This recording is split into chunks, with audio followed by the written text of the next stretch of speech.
오늘의 코로나19 뉴스 그리고 정치권 총선 소식까지 이종근, 최영일 두 분 시사평론가와 나눠보겠습니다. 어서 오십시오. 안녕하세요. 안녕하세요.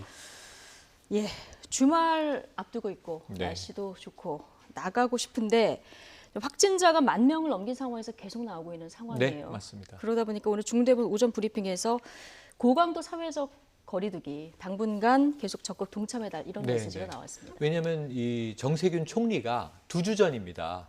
4월 6일에 우리 아이들이 개학하려면 4월 5일까지는 강력한 사회적 거리두기를 계속 유지해달라, 더 강하게 해달라 이런 요구를 했고요. 2주가 다 지나서 이번 주말이면은 그 기간이 끝나요. 그 사회적 거리두기를 마치고 생활 방역으로 넘어갈 수 있을까? 이미 개학이라고 하는 하나의 시금석이 지금 지침이 나오지 않았습니까? 예. 4월 9일부터 시작해서 온라인 개학을 합니다. 그건 우리가 이제 물리적으로는 이제 지금 모여서는 안 된다는 걸 의미하는 거고요. 그럼 사회적 거리두기는 당분간 더 계속될 수밖에 예. 없고 오늘도 발표된 일일 확진자 수가 그 지표인데요. 정말 이 장기간 동안 예. 한 2주 가까이 100명 선에서 오르락 내리락 하고 있는데 더 떨어지진 않고 있어요.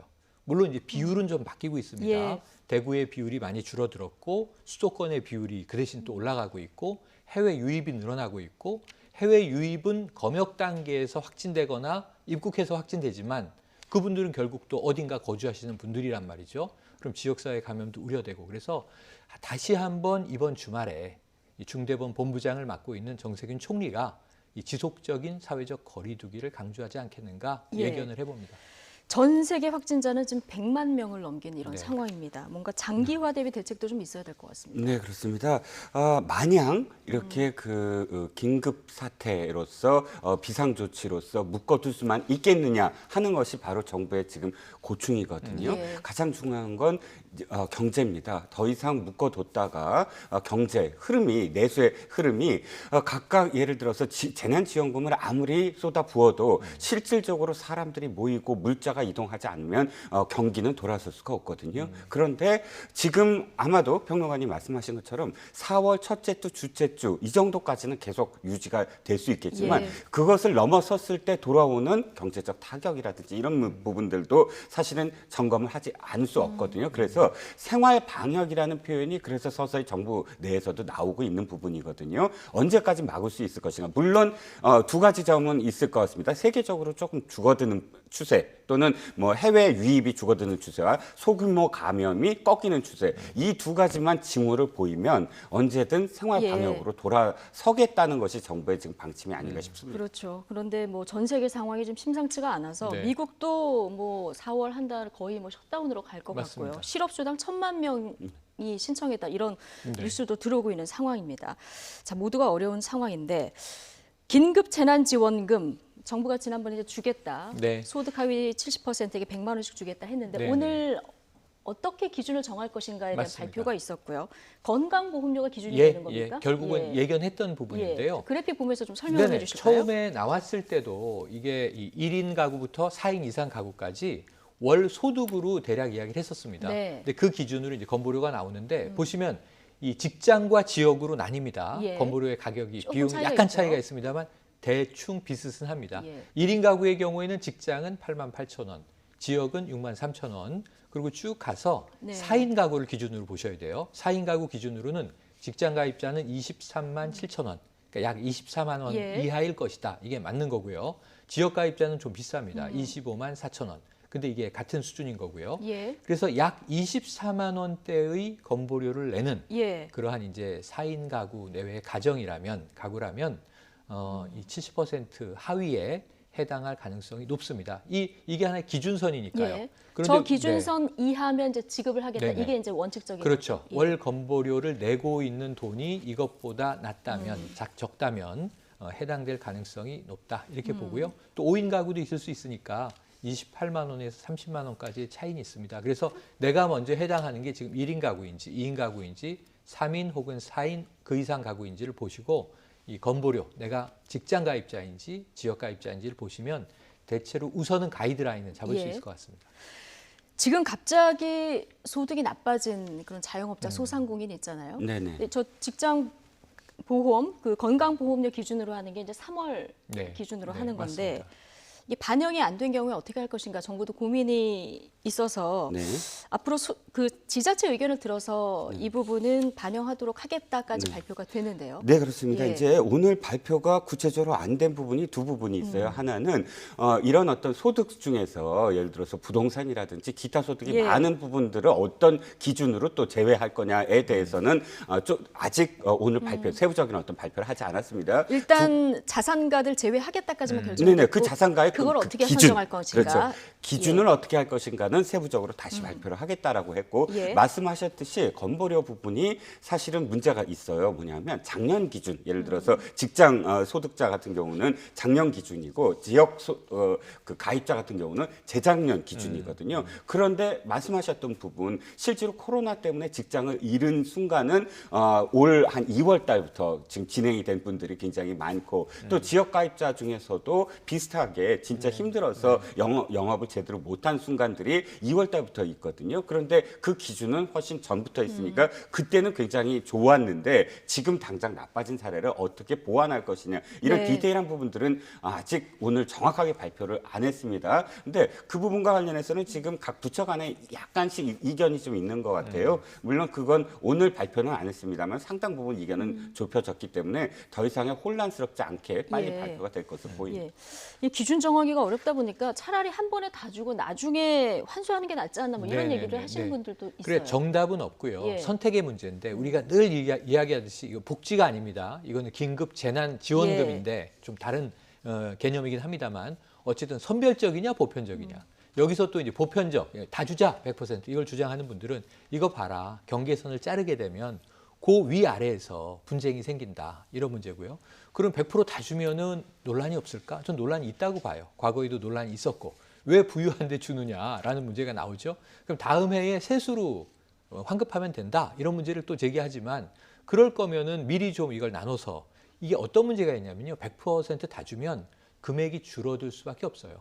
지금 70% 이하로 쏟는 것에 전 정부의 포커스, 초점은 어디냐면 예. 1인이 20만 원이라고 생각하시는 분들이 많으신데 그게 아니거든요.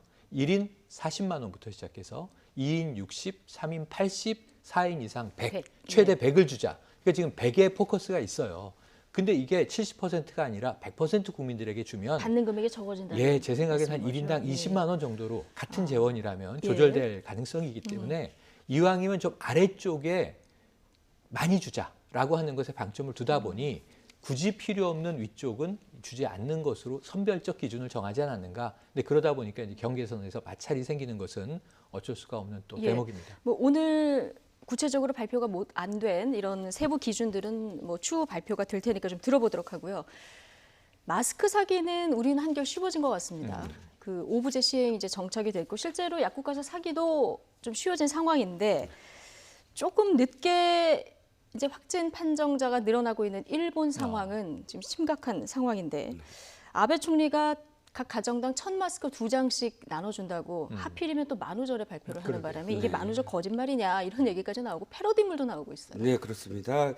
사실 그 아베 총리가 다른 것도 다른 거지만 이 마스크 때문에 굉장히 예. 곤혹을 치르고 있습니다. 그래서 더욱더 그 내부에서도 이제 장기 집권 때문에 현재 국민 정서마저도 제대로 읽지 못하고 네. 있다. 이렇게 비판을 받고 있어요. 마스크 문제는 사실 정말 비판을 받아 마땅한 게 이게 당장 지금 이 벌어진 일이 아니라 3월 초부터 시그널이 있었습니다. 3월 초부터 당장 우리가 마스크를 만약에 그때 당시만 해도 사실 확진자 수를 억누르고 있었던 시기였어요. 예. 그럼에도 불구하고 안에서 막 설문조사를 했어요. 개별적으로 설문조사를 해서 우리가 지금 마스크를 얼만큼 비축하고 있느냐 이런 걸 따져봤더니 세상에 정부가 비축하고 있는 10만 장의 마스크가 10년 전 거였어요.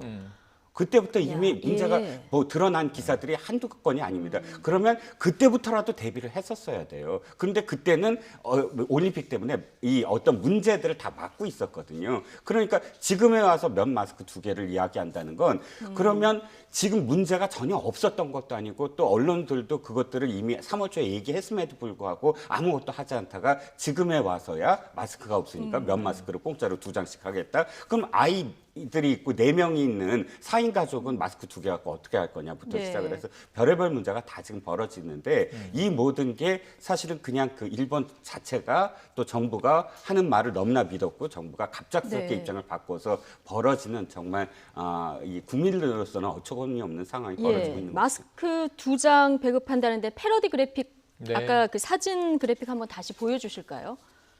네, 지금 뭐 이거는 이제 예. 실사를 합성했죠. 아베 총리 얼굴에 그 2장 마스크, 첫 마스크 2장 이거 예. 어디다 붙이겠나 이런 예. 이제 느낌이 드는 거고요. 예. 이 사진이 또 패러디가 돼서 이 마스크 2장에다가 아예 무능이라는 한자를 박아놓은 사진이 그렇군요. 또 추가로 등장했고. 저 사진은 지금 이거는- 가족이 뭐 4명 되는데 저 같이 써야 그러니까 되는 이런 이 패러디인가요? 가구원 수에 상관없이 2장이니까 여기 고양이까지 4명의 이제 반려동물까지 4명이 있고요. 예. 여기는 그냥 이 조부모까지 계신 4인 가족인데 그럼 2장으로 이걸 어떻게 쓰란 말이냐 하는 문제고 또 이 4인 가족이 아빠, 엄마, 아들, 딸 4명이 해맑게 웃고 있는데 2장으로 이렇게 가린 장면도 있고요. 예. 심지어는 또 굉장히 이제 재밌는 만화의 패러디는 이 밤에 잠을 자고 있는 방 창문을 깨고 2장의 마스크가 마치 뭐 테러 돌처럼 날아드는 그런 장면도 있는데 이게 아베 총리가 가장 늦었고 지금 그동안 해오던 기조를 180도 바꾸다 보니까 이건 지탄받을 수밖에 없는 상황이 4월 초부터 연출이 된 건데 모두 우리나라를 제외한 많은 나라들이 비슷해요. 그러니까 전 트럼프 대통령의 말도 깜짝 놀랐는데 모든 국민에게 마스크를 쓰라고 하고 싶지만 그럴 수가 없어요. 마스크가 없으니까. 의료진에게 마스크는 돌아가야 하기 때문에 스카프라도 하고 싶으면 하세요. 네. 이게 지금 미국 대통령 얘기고요. 예. 프랑스는 의사가 SNS에 누드 시위를 올렸는데 머리와 팔에 붕대를 감고 프랑스어로 총알바지라고 쓴 겁니다. 그러니까 의사들에게 마스크가 없는 거예요. 그러다 보니까 프랑스 의사들이 우리는 그런 감염돼도 괜찮단 말이냐. 바이러스와의 전쟁에서 우린 총알바지냐. 예. 이런 하소연을 하고 있는 거고요. 또 미국에서는 방호복도 없어서 쓰레기 봉투를 입고 간호사와 의사들이 지금 검사, 진료하고 있지 않습니까? 이걸 보면 모든 나라 지도자가 모르는 게 아니라 자, 마스크를 지금부터라도 씌워야 되는 걸 아는데 공급이 안 마스크 되니까. 공급에 대한 확신이 예. 없는 겁니다. 그리고 여기에 큰 책임은 전 WHO에 있다고 봐요. WHO는 애초부터 마스크는 의료진, 환자 가족에겐 꼭 필요한데 나머지에게는 방역에 도움이 되는지 확신이 없다. 예. 그래서 이것을 공식화 안 했어요. 지금도 안 하고 있거든요. 처음에 메시지를 강하게 네. 냈으면 공급량이 조금 늘어났어요. 네, 그 팬데믹도 늦게 선언을 예. 해버렸는데 여기서 방역 대책도 중요한 부분을 빼니 사실 저희 나라가 미리 겪었지만 지금 전 세계가 마스크를 우리나라가, 생산하고 있었어야 네. 한 절반 수요라도 공급될까 말까인데 그러니까 마스크는 이미 다른 나라들은 물 건너간 상황 아닌가 싶습니다. 전 세계적으로 지금 마스크 대란이 벌어지는 상황이고요. 아마 어제 가장 많이 본 뉴스가 아까 앞서 보신 아베의 마스크 맞습니다. 이 소식이 아닐까 싶습니다. 자, 코로나 전국에서도 총선 치러야 하고요. 12일 남았습니다. 맞습니다. 총선 이야기 지금부터 나눠보겠습니다. 자, 4.15 총선 선거운동이 본격화되면서 여야 모두 비례정당과 함께 공동 선거운동을 하고 있는데요. 또 여야 간판급 인사들의 지원 유세도 눈에 띄고 있습니다. 관련 영상 먼저 보고 오시죠.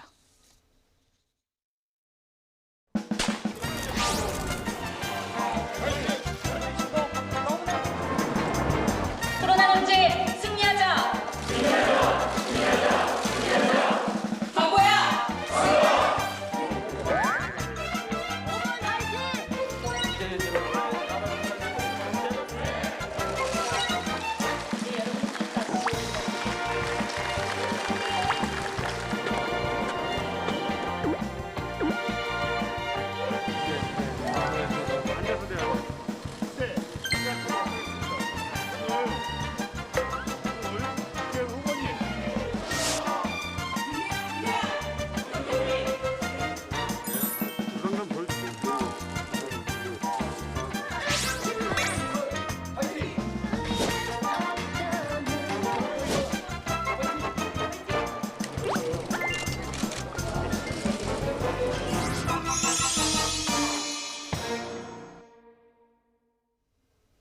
네.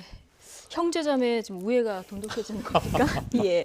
어쨌든 선거법 피해가면서 한몸 선거 운동을 네. 하다 보니까 이런 풍경들 우리가 볼 수 그렇죠. 있는데 자, 민주당 그 앞서 보시면 네. 15일이 총선일인데 이걸 네네. 나눠서 쌍둥이 유세버스에 붙이고 다니는 이런 모습도 볼 수 있었어요. 네, 그렇습니다. 지금 그러니까 가장 큰 문제가 이거죠. 지역구 선거의 기호 번호와 비례 선거의 기호 번호, 물론 당도 다르지만 네. 두 당이 사실은 같은 자매 정당인데 번호가 다르다는 게 이제 문제가 생겼거든요. 그러다 보니까 국민들, 유권자들에게 어떻게 사실은 매칭시킬까, 그게 각 당의 정말 이 머리를 짜내는 지금 순간들입니다. 그런데 또 1번, 5번이에요. 15일이. 네, 그렇습니다. 예. 그래서 지금 이 더불어민주당과 더불어시민당이 각각 더불어민주당은 1번이고 더불어시민당은 5번이에요. 그런데 이것을 함께 1번과 5번을 함께 찍어주세요라고 하면 선거법에 걸릴 수가 있습니다. 네. 그래서 1과 5를 들고는 있되 거기에 옆에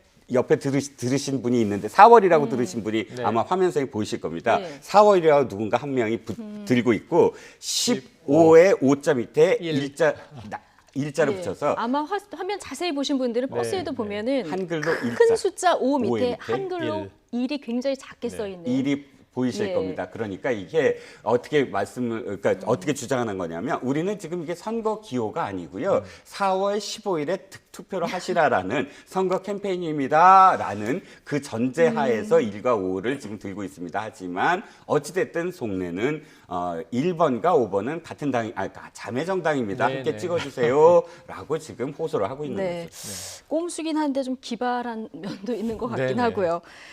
통합당은 지금 여기도 한몸 선거운동 하는데 네, 맞습니다. 어제 원유철 그 미래 한국당이죠. 대표가. 대표. 똑바로 입으면은 이제 선거법에 네네네. 걸리니까 거꾸로 입고 예, 예. 또 그러니까- 여기는 다른 네. 스티커 붙이고 이랬는데 어디에 맞습니다. 걸리는 겁니까? 그러니까 선거법에 후보자나 네. 직접 선거에 관련된 사람이 아니면 기호나 또는 정당 명칭을 붙인 옷을 입고 다니면 안 된다는 거예요. 예. 그러니까 선거운동원이나 후보자만 된다는 거죠. 그런데 지금 원유철 대표, 미래한국당 대표가 참석한 자리는 예. 미래통합당의 자리잖아요. 거기 타당의 대표가 지금 참석해 있는 거잖아요. 네. 그런데 옷에는 이 미래한국당의 기호와 당명이 적혀 있습니다. 근데 그럼 그 자체가 선거법 위반이 될 수 있고 걸리니까. 원유철 대표는 5선 의원이기 때문에 선거에 대해서는 정말 선수다 이렇게 얘기할 수 있습니다. 그 순간 기지를 발휘해서 이 점퍼를 뒤집어 입은 거죠. 그러니까 이제 밖에 붙여 있는 기호와 당명이 안 보이게 이건 아무것도 없는 옷이에요 하고 이제 입은 거예요. 근데 이게 참 재밌는 장면인데 전 참 답답합니다. 왜냐하면 좋아요. 기호 1번과 아까 기호 5번, 지금 기호 2번 정당 미래통합당과 기호 4번 미래한국당이 형제자매 정당이라는 걸 언론에서 다 얘기하고 국민이 알 사람은 다 알아요. 근데 이걸 선거 아니면 모를 리가 없잖아요. 그렇죠. 예. 옷을 뒤집어 입으면 법적으로 문제가 없고 옷을 똑바로 입으면 법적으로 문제가 있는 이거 21세기에 좀 전 너무 이게 애잔한 해프닝 같아서 이게 법이 지금 우리 사회를 못 따라오는 것인가 여러 가지 좀 안타까운 생각이 드는 장면입니다. 예, 이런 선거운동 보면 가장 화나는 정당이 정의당일 것 같아요. 훗날 가장 부끄러운 공직선거로 기억될 거다 이런 뭐 비판도 했더라고요. 네, 사실 그런데 이게 정의당은 이제 중앙선관위를 좀 탓을 했습니다. 그 처음부터 이제 미래한국당을 받아들이지 말았어야 됐다라는 비판을 하는데 그 대목은 좀 아쉬운 건 뭐냐면 이게 이 준영동형 비례대표제를 논의하는 선거법 개정과 관련된 상황에서 이미 정치학회의 학계나 일부에서는 이미 비례정당이 탄생할 가능성이 높다. 그리고 이것은 헌법에도 걸리지 않을 가능성이 높다라고 시그널을 보냈거든요. 그렇기 때문에 그 시그널을 받아들여서 뭔가 그때 그 민주당과의 어떤 법적으로. 협상이라든지 이런 것들 또 법적인 문제라든지 이런 것들을 좀 더 전향적으로 받아들여야 되는데 그렇지 않고 이게 지금 미래한국당만 안 받아들였으면 모든 비례정당은 없을 수가 있다라고 생각을 한 것 자체가 너무 아니한 그런 이 상황 인식이었다라는 말씀을 좀 드리고 싶네요. 예. 여야 간판급 인사들의 그 지원 유세도 눈에 네네. 띄는 대목인데요. 맞습니다. 친문 인사들 어제 고민정 후보가 나가는 광진을 가서 네. 아주 전폭 지원을 했습니다. 민심에는 어떤 영향이 있을 거라고 보십니까? 저는 도움이 되죠. 특히 이제 정치 신인 아닙니까? 고민정 후보는 첫 번째 이제 지역구 도전입니다. 국회의원의 첫 도전이에요. 사실은 이 언론인, 이 아나운서 출신으로 지상파에 청와대 대변인을 지내고 그리고 처음으로 이제 총선에 뛰는 신인입니다. 그러다 보니까 뭔가 이 당 차원의 지도부 차원의 지원이 필요한데 거물들이 갔어요. 최근에 얼굴 보기 힘들었던 임종석 전 청와대 비서실장, 양정철 현 민주연구원장, 그러니까 상당히 이제 전략적 지원 유세로는 당의 전략 자산을 다 투입했다. 이런 이제 언론의 보도 표현이 맞습니다. 근데 왜 그러냐 하면 왜 그럴까를 생각을 해보면 먼저 이 야당 그러니까 이제 지금 정부를 비판하는 야당인 미래통합당에서 청와대를 삼각포위했다 이런 표현을 쓰면서 이 서울 지역구 세 곳에 전략공천을 하죠. 종로의 황교안 대표 네. 그리고 이제 아까 이 대담 전에 짚었습니다만 동작을의 나경원 현역 의원 그리고 이제 바로 광진을의 오세훈 후보였습니다. 그러니까 이 세 명의 거물 정치인들이 청와대를 포위하고 수도권에서 뭔가 이 야당의 위세를 한번 보여주겠다. 근데 여기를 막는 포석이 이 수성을 해야 하는 여당의 입장에서 매우 중요한 거예요. 자, 그러면은 황교안 대표, 황교안 후보의 이 도전을 이낙연 지금 후보로 맡고 있고, 그다음에 동작을에서는 똑같이 그럼 여성 판사 출신 전 부장판사 이수진 이 후보를 넣고, 그다음에 이제 고민정 후보가 예. 오세훈 전 서울시장하고 체급이 같나? 체급이 다르다고 보는데 이쪽이 조금 더 힘을 쏟아야 할 것으로 보였기 때문에 전 거물들의 지원은 앞으로 이어질 것으로 관망해 봅니다. 그렇군요. 그러다 보니까 오세훈 후보가 아기 캥거루냐 뭐 이런 말까지 맞습니다. 했던데요. 자, 보수 쪽으로 가보면은 유승민 미래통합당 의원 지금 뭐 어떤 직함도 맡고 있지는 않은데 이제 본격적으로 지원 유세에 돌입한 것 같아요. 네, 그렇습니다. 제일 먼저 진수희 전 의원을 도와주러 갔고, 이번에 뭐 김은혜 전 의원 또 주로 수도권 일대를 많이 돌아다니면서 옛날에 뭐 바른미래당 출신이거나 혹은 친이계 의원들을 많이 지원을 하고 있습니다. 그런데 좀 어정쩡하죠. 왜냐하면 도와주려면 제대로 사실 직함도 예. 갖고 적극적인 어떤 행보를 보여야 되는데 백의종 군을 말씀하시면서도 어쨌든 조용한 행보를 하고 있어요. 이게 제가 가끔 드리는 말씀입니다만 거시봉황 불여개라고 해서 제철 잃은 봉황은 닭보다 못하다라는 말이 있지 않습니까? 즉 여기서 조금이라도 나서지 않으면 사실은 자기가 대권 후보로서의 그런 이 리더십을 못 보여준다. 근데 적극적으로 하다가는 또 사실은 이게 원래부터 이 친박계가 손을 잡았느냐라는 또 비판을 못 벗어난다. 그러니까 이것도 아니고 저것도 아니면서도 그래도 지원은 해야 되겠다라는 그런 좀 어정쩡한 마음이 이런 지금 백의종을 하면서 이렇게 조용히 이렇게 지원 유세를 하는 풍경으로 보이지 않나 싶습니다. 네. 자, 어제부터 이제 공식 선거운동이 시작이 됐고 지금 유권자의 시선을 끌기 위한 후보들의 이색 선거운동도 눈길을 모았습니다. 굴착기부터 말을 타고 등장한 후보까지 이색 선거운동 박광렬 앵커가 모아봤습니다. 후보도 마스크 써야 하고 또 신나게 로고송을 틀 분위기도 아니고 대규모 유세도 제약이 있습니다. 그러다 보니까 이번 선거운동 어느 때보다 각종 아이디어가 속출하고 있습니다. 네, 영상 보겠습니다. 이 말을 타고 지금 대로를 행진하면서 손을 흔드는 사람, 인천 서구 을에 출마한 무소속 이행숙 후보입니다. 잔다르크 복장까지 갖춰 입고 기마 출정식을 연 건데요. 이 미래통합당 공천을 받지 못하고 무소속으로 출마하면서 이 단기 필마, 즉 혼자서 한 필의 말을 탄다 이런 상황을 강조한 겁니다. 말은 승마장을 운영하는 지인이 빌려줬다고 합니다. 네, 일단 눈에 띄자 이런 전략, 무소속 후보와 당내 약세 지역에 나선 후보에게 더 절박해 보입니다. 무소속 이용주 의원의 선거운동원은 공룡 옷을 입었습니다. 이름에 용이 들어간다는 걸 착안한 겁니다. 또 민주당의 험지인 대구 달서병에 출마한 김대진 후보, 자신의 모습을 본 듯 대형 풍선 인형을 등에 메고 선거운동을 진행하고 있습니다. 네, 이렇게 시선을 끌고 의미까지 담기면 더 좋겠죠. 그래서 굴착기 유세 차량, 갈아엎자 불평등이라는 문구도 보이는데 민중당 편재승 후보, 건설 노동자라는 자신의 직업 특성을 살린 거고요. 같은 당의 농민 비례대표 후보는 트랙터 유세에 나서기도 했습니다. 자, 코로나19로 대면 유세가 쉽지 않다 보니 다양한 대안도 나오고 있습니다. 더불어민주당 한준호 후보는 선거사무소 외벽에 4m 크기로 만들어진 QR코드를 넣었습니다. 이 코드를 휴대전화로 찍어서 인식을 하면 후보의 이야기가 담긴 영상이 나오는 겁니다. 네, 그리고 후보들 온라인 공략에도 사활을 걸고 있습니다. 지금 보는 이 영상 속 얼굴, 교섭단체의 원내대표까지 지냈던 미래통합당의 오신환 후보입니다. 이렇게 뭐 다양한 표정을 짓는 국회의원 참 보기 힘든데 이 오 후보가 또 배우 장동건 씨와 대학 동기입니다. 실제 연극 배우 출신이고요. 이렇게 철저히 망가지는 이른바 B급 감성으로 이 젊은 유권자의 표심을 잡으려는 시도로 보이고 있습니다. 네, 또 민주당 이 최재성 후보의 온라인 영상도 지금 보고 계신데요. 그러니까 학원에서 가장 인기 있는 강사를 뜻하는 1타 강사 콘셉트를 이 기호 1번과 연계해서 들고 나왔습니다. 이 칠판 앞에서 저렇게 익살스러운 연계를 자연스럽게 선보이기도 했습니다. 이렇게 여러 후보들 영상물 속에서 자신을 스스로 낮추는 셀프 디스까지 마다치 않고 있습니다. 내용 들어보시죠. 국회의원들은 모든 분야에 입법도 해야 되고 정책도 해야 되니까 다 장착이 되어 있어야 돼. 그런데 병아리 머리만 그게 다 들어가겠어? 선생님 머리 보이지? 문정동에서도 다 보여. 123층에서도 다 보여. 좋잖아. 머리가 커야 된다. 공약도 아닌데 왜 급식을 왜 걸어가지고 결과적이 아니라 바보 멈춤이야. 네, 선거운동 눈길을 사로잡는 게 분명 중요하지만 또 빈수레가 요란하면 안 되겠죠. 내실이 필요합니다. 곧 주말입니다. 사회적 거리두기 속 내 지역 일꾼 공약 한 번 더 꼼꼼히 살펴보는 일 저부터 해보겠습니다. 네.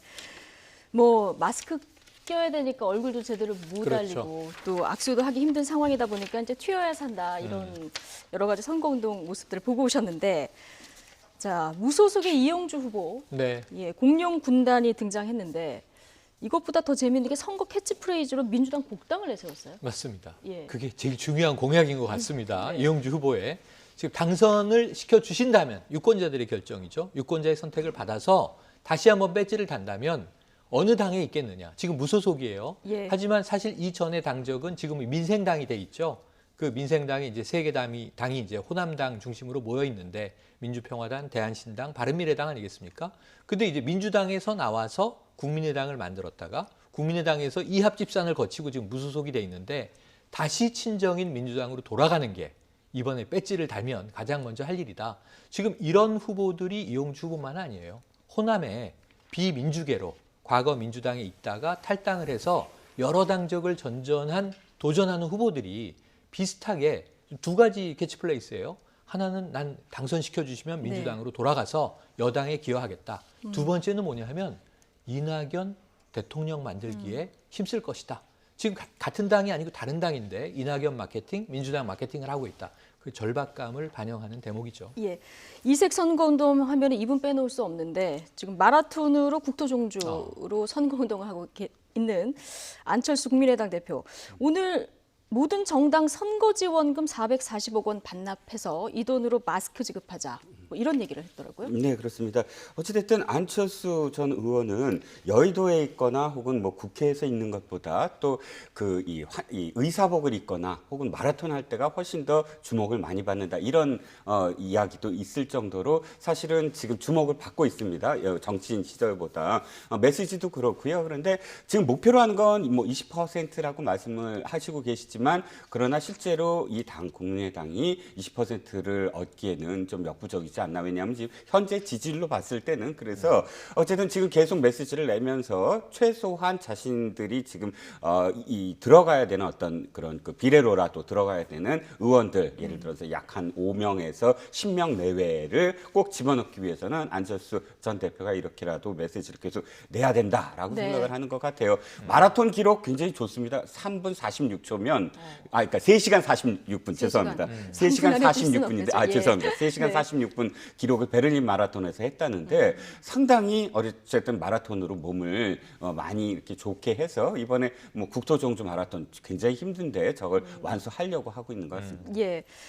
자, 대구 수성갑 선거구에서는 뭐 대선 도전 경쟁이 벌어졌어요. 네. 김부겸 후보가 총선 넘어서 나는 이제 대선 주자로 갈 네, 거다 네, 이렇게 얘기하니까 상대당 주호영 후보가 그 후보 이기면 나도 대선 주자다. 그렇죠. 자, 이렇게 얘기가 나왔는데 이 부분은 어떻게 보십니까? 이거는 어쩔 수가 없는 게 한 명이 강한 주장을 지르면요. 네. 상대는 그것을 회피하면 마치 좀 약해지는 모습이기 때문에 그거보다 더 센 카드를 내야 되는 게 지금 선거에서 경쟁의 이제 하나의 논리가 돼 있습니다. 그런데 지금 김부겸 후보는 저런 이야기를 할 만하죠. 왜냐하면 민주당으로 그야말로 보수의 심장부라 우리가 늘 부르는 대구에서 정치인으로서 성공을 했어요. 근데 이번에 또 성공을 한다면 정말 이 미래 지역구도 타파의 중요한 상징이 될 수도 있습니다.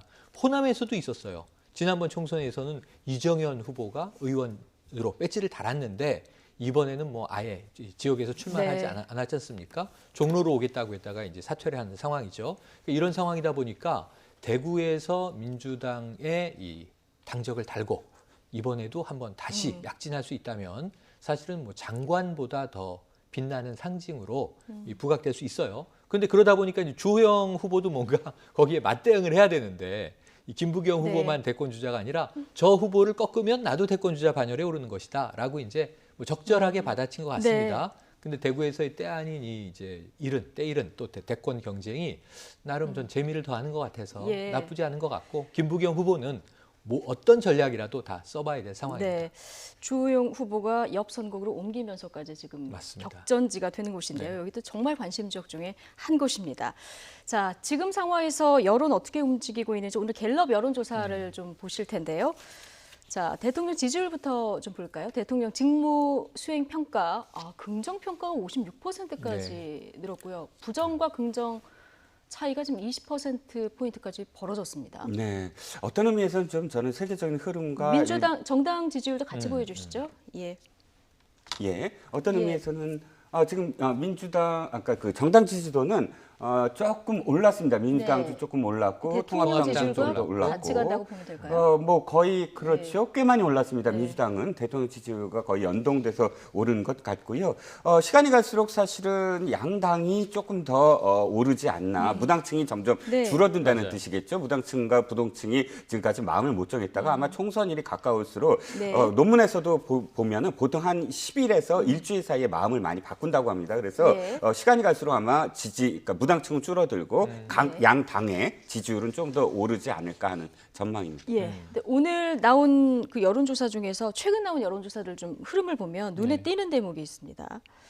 그 비례위성 정당 지지율 네, 여기서 변화가 좀 감지가 되는데 여당의 비례위성 정당 뭐 공식적으로는 더불어시민당입니다만은 지금 열린민주당이 또 있지 않습니까? 사실상 두 개로 인식되고 그렇죠. 있죠. 네. 그런데 더불어시민당이 많이 떨어졌고요. 열린민주당이 지금 오르는 추세예요. 어제 리얼미터 조사. 더불어시민당 공식적인 예. 여당의 파트너, 형제정당, 네. 비례정당, 위성정당 4%포인트가 빠진 것으로 나오고요. 이 열린민주당은 지금 1%포인트가 올랐지만 네. 이게 약간 이 어떤 그 기세, 추이를 보여준다고 봤을 때 더불어시민당에 대한 기대가 혹시 열린민주당으로 옮겨가는 것 아닌가? 지금 그럼 저 네. 격차가 총선을 가까워질수록 더 좁혀질 거라고 보십니까? 아직 그것을 확신할 수는 없습니다. 예. 예, 그런데 그럼에도 불구하고 한 가지만은 명확해요. 지금 이 미래통합당의 이 자매정당은 한국당 하나밖에 없기 때문에 네. 쏠림 현상은 커질 거예요. 여기는 집중 투표 방식인데 네. 지금 여당은 위성정당이 두 개로 인식되기 때문에 이 두 당이 경쟁을 하면서 결국은 같은 민주당 지지자들의 표를 나눠 가져야 되거든요. 예. 그러니까 분할 투표 전략인데 문제는 이 두 당은 서로 경쟁할 수밖에 없죠. 같은 범여계임에도 예. 불구하고 그런데 지금 열린민주당이 조금 더 요즘에 센 메시지를 내고 있어요. 예. 특히 조국 전 장관 좀 상황과 메시지가 관련해서. 네. 선명하다 보니까 그렇죠. 그러다 이쪽으로, 보니까 예. 지금 더 그쪽에 대한 호감도 내지는 관심이 올라가는 것으로 보이는데 예. 이게 앞으로 이제 열흘 남짓 이어질지는 지켜봐야 될 상황입니다. 네. 이렇게 열린민주당 지지율이 좀 예사롭지 않은 가운데 더불어시민당과 열린민주당 기싸움도 지금 만만치 않은 상황입니다. 더불어시민당 김홍걸 선대위원장 그리고 열린민주당 정봉주 공동대표 인터뷰 같이 듣고 오시죠. 지적을 한다면 네. 민주당 공천에서 탈락하신 분들 뭐 비례든 또는 지역에든 탈락하신 후에 탈당해서 그리로 가서 만드신 거거든요. 그렇기 때문에 좀 정치 도의상 좀 문제가 있지 않나 하는 생각이 들고요. 어쨌든 당은 나중에 민주당과 합당을 바로 하도록 돼 있습니다. 선거 끝나면. 예. 근데 열린민주당은 말씀은 뭐 그렇게 하실지 몰라도 일단 민주당에 불만이 있어서 나가신 분들이 만든 거 아닙니까? 그분들이 자꾸만 탈락했다라고 하는 기준을 들이대는데요. 그분들이 세운 기준이 지금 민주당의 역사, 민주당의 정통성 이런 것에 근거해서 세웠다라고 하는 것을 어떻게 보시나합니까? 혹은 몇몇 지금 민주당을 움직이고 있는 몇몇 그쪽의 기득권층, 몇몇 그쪽 민주당을 현재 운영하고 있는 권력층에서 만들었던 기준이고 그 기준이 절대선이고 절대적으로 맞다라고 하면서 어떻게 검증을 하죠? 네, 김홍걸 위원장이 이런 얘기를 합니다. 열린민주당이 지금이야 뭐 효자다 이런 이야기 할 수 있지만 선거가 끝나면 달라질 거다 이런 얘기를 하거든요. 실제 선거 끝나고 독자 노선 갈 가능성. 그럴 가능성이 두 가지입니다. 하나는 열린민주당의 구성원으로 계시는 후보들은 사실 개성이 굉장히 강한 분들이에요. 그러니까 뭐 지도부에 일사불란하게 따르신 분들이 아닌 점. 두 번째는 정치는 생물이라 이 전체적으로 시민당, 그러니까 더불어민주당이 얼만큼 지금 확보를 하느냐, 지역구에서 확보를 하느냐에 따라서 만약에 너무 풍성하게 했다 그러면 열민주당은 독자 노선을 걸어도 큰 문제가 없거든요. 그러니까 후에 벌어지는 정계 개편 그리고 앞으로의 대권 주자를 누구를 선택할 것이냐에 따라서 굉장히 가변적이거든요. 그래서 사실은 열린민주당이 빠른 시일 내로 복당을 한다? 그건 불가능하다라고 봅니다. 그렇군요. 지금 상황에서는 사실 좀 가늠하기 어렵고요. 네네, 선거가 끝나봐야 또 알 수 있는 상황이겠죠. 자, 두 분 말씀 여기까지 듣겠습니다. 이종근, 최영일 두 분 시사평론가와 함께했습니다. 고맙습니다. 고맙습니다.